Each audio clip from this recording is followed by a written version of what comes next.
Երկրի կառավարումը ձախողված է, ազգային ճգնաժամ է։ Համանուն հայտարարության նախագծում ընդդիմադիր պատիվ ունեմը ելք է առաջարկում, անվստահություն վարչապետին։ Նրա անձավոր սխալները հանգեցրին Արցախի կորստին։ Նրա անփույթ դիվանագիտությունը անտեսում է մեր ռազմագերիների առկայությունը։ Նրա ավտորիտար հակումները բերեցին իր այլախոհների բանտարկությանը։ Նրա վարչակազմը խթանեց կոռուպցիայի նոր մակարդակ։ Նրա տնտեսական անարդյունավետ կառավարումը լրջագույն տնտեսական խնդիրների առջև է կանգնեցրել Հայաստանի Հանրապետությանը։ Ինչպես են ապահովելու 54 կողմձայն իմպիչմենտն իրականություն դարձնելու համար։ Վստահ են, որ իշխող ֆրակցիայից կլինեն միացողներ։ Սրա համար, ասում են, արտախորհրդարանական ու խորհրդարանական ուժերի համախմբումից զատ պետք կգա նաև հանրային ճնշում։ Սա չի ասի, որ հեշտ, բարդ պրոցես է, բայց մենք չունենք այլ տարբերակ, քան այդ բարդ պրոցեսներով առաջ շարժվելու ուղղությամբ։ Հայաստան խմբակցությունը նախագծին դեմ չէ, բայց հիշեցնում են, իմպիչմենտի նախորդ փորձերը չեն ստացվել։ Հիմա միանում են պատիվ ունեմին գործնական լուծումներ, առաջարկներ, անելիքներ, ճանապարհային քարտեզ ակնկալելով գործընկեր խմբակցությունից։ Ես մեր խմբակցության պատգամավորների 3 ամիս առաջ ստորագրված ստորագրությունները հիմա կփոխանցեմ պատիվ ունեմ խմբակցությանը, կցելու այդ գործընթացին եւ ֆիքսելու, որ մեր ստորագրությունները կային ինչպես 3 ամիս առաջ, այնպես էլ հիմա։ Ծափահարություններով արձանագրեցինք, որ Հայաստան խմբակցությունը միացավ իմպիչմենտի գործընթացին եւ հիշեցնեմ, որ մենք միանալու ենք, մենք փաստաթղթերը հանձնելու ենք բացառապես 54 ստորագրություն ունենալուց հետո։ Դուք խորհրդարանում հայտնվել եք Հայաստան խմբակցությունը եւ պատիվ ունեմ խմբակցությունը Նիկոլ Փաշինյանին հեռացնելու կոչով կամ կարգախոսով կամ ծրագրով։ Հետևաբար, եթե միջև ազգային ժողովի այս մանդատի ավարտը դուք այդ խնդիրը չեք լուծում,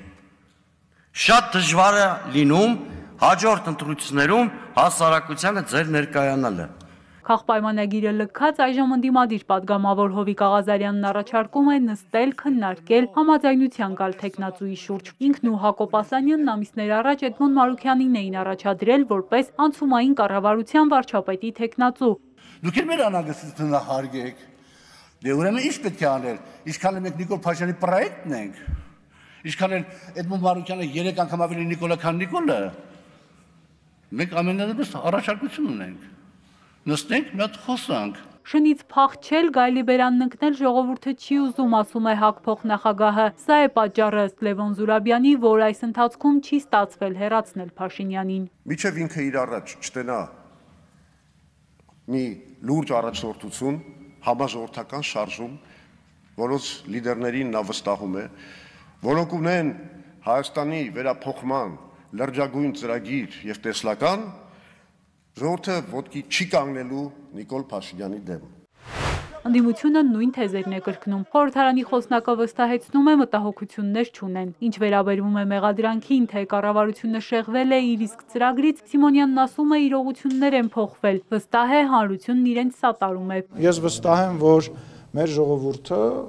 մասնավորապես ամսի 8-ի համաձայնագրից հետո եւ այն քայլերից հետո, որոնք արվում են եւ արվելու են միջև ընտրություններ, եթե առաջ մտածում է 51-ը հաստատ կլինի, ես հիմա վստահ եմ, որ մենք շատ ավելի շատ ձայն ենք ստանալու, քան 2021 թվականի ընտրություններին, կարող ենք նույնիսկ դրա հետ կապված մարժ գանք։ Խորհրդարանական լսումներին մեծ էկրանով հետևում էին ազգային ժողովի դիմաց հավաքված քաղաքացիները։ Նրանց կողքին նաև պատիվ ունեմի վարչապետի թեկնածու Դավիթ Համբարձումյանը։ Պարապ մնալուց լավ չի, այն պրոցեսը, որը նախաձեռնել են։ Բերեք մի բան անենք, հետո ասենք, արդյունքը լավը կլինի, թե վատը կլինի։ Ոչ մի բան չանելով ասում ենք, գիտեք ինչ, բերեք չանենք։ Անվստահության նախագիծը խորհրդարանին ներկայացնելու համար պատիվ ունեմ եւ Հայաստան խմբակցություններին պետք կլինի եւս 2 ձայն։ Իսկ արդեն լիագումարում հաջողության հասնելու համար պետք կլինի ավելի քան 2 տասնյակ ՔՊԱ-կանի աջակցություն։ Էդմինե Ղարիբյան, Սիմիկ Մայիլյան, Էպիկենտրոն։